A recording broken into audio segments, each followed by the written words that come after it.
गुरुवार का व्रत। गुरुवार के व्रत में एक ही समय भोजन किया जाता है। बृहस्पतिवार। बृहस्पतिवार का व्रत करने पर पीले रंग के कपड़े पहनना, पीले पुष्प धारण करना अच्छा होता है। भोजन में चने की दाल किसी भी रूप में लेनी चाहिए। नमक नहीं खाना चाहिए। पीले रंग के फूल, चने की दाल, पीले कपड़े और पीले चंदन से पूजा करनी चाहिए। पूजन के बाद बृहस्पतिवार के व्रत की कहानी सुननी चाहिए। गुरुवार का व्रत कथा। किसी गांव में एक साहूकार रहता था। उसका घर धन धान्य से भरपूर था। किसी प्रकार की कोई कमी नहीं थी। उसकी पत्नी बहुत कंजूस थी। किसी प्रकार का दान आदि नहीं करती थी। किसी भिक्षार्थी को भिक्षा नहीं देती थी। अपने कामकाज में व्यस्त रहती थी। एक बार एक साधु महात्मा गुरुवार के दिन उसके द्वार पर आए और भिक्षा की याचना करने लगे।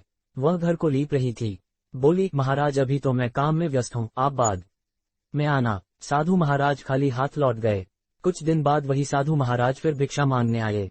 उस दिन वह अपने लड़के को खाना खिला रही थी। बोली, इस समय तो मैं व्यस्त हूँ, आप बाद में आना।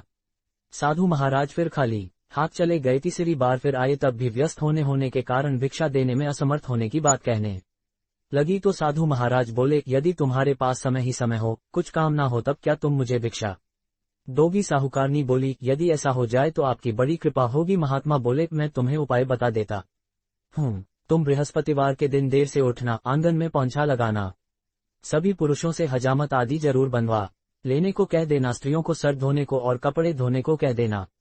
शाम को अंधेरा हो जाने के बाद ही दीपक जलाना। बृहस्पतिवार के दिन पीले कपड़े मत पहनना और कोई पीले रंग की चीज मत खाना। ऐसा कुछ समय करने से तुम्हारे पास समय ही समय होगा। तुम्हारी व्यस्तता समाप्त हो जाएगी। घर में कोई काम नहीं करना पड़ेगा। गुरुवार के व्रत की कहानी। साहूकारनी ने वैसा ही किया। कुछ ही समय में साहूकार कंगाल हो गया। घर में खाने के लाले पड़ गए। साहूकारनी के पास अब कोई काम नहीं था, क्योंकि घर में कुछ था ही नहीं। कुछ समय बाद वही महात्मा फिर आए और भिक्षा मांगने लगे। साहूकारनी बोली, महाराज घर में अन्न का एक दाना भी नहीं है, आपको क्या दूं? महात्मा ने कहा, जब तुम्हारे पास सब कुछ था तब भी तुम व्यस्त होने के कारण कुछ नहीं देती थी। अब व्यस्त नहीं हो तब भी कुछ नहीं दे रही हो। आखिर तुम चाहती क्या हो?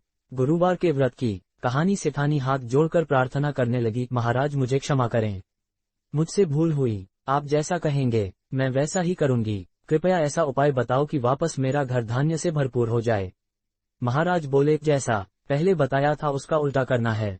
बृहस्पतिवार के दिन जल्दी उठना है, आंगन में पोछा नहीं लगाना है, केले के पेड़ की पूजा करनी है, पुरुषों को हजामत आदि नहीं बनवानी है, औरतें सिर ना धोए और कपड़े भी न धोए, भिक्षा दान आदि जरूर देना, शाम को अंधेरा होने से पहले दीपक जलाना, पीले कपड़े पहनना, पीली चीज खाना। भगवान बृहस्पति की कृपा से सभी मनोकामना पूरी होंगी। सेठानी ने वैसा ही किया। कुछ समय बाद उसका घर वापस धन धान्य से भरपूर हो गया। बोलो विष्णु भगवान की जय।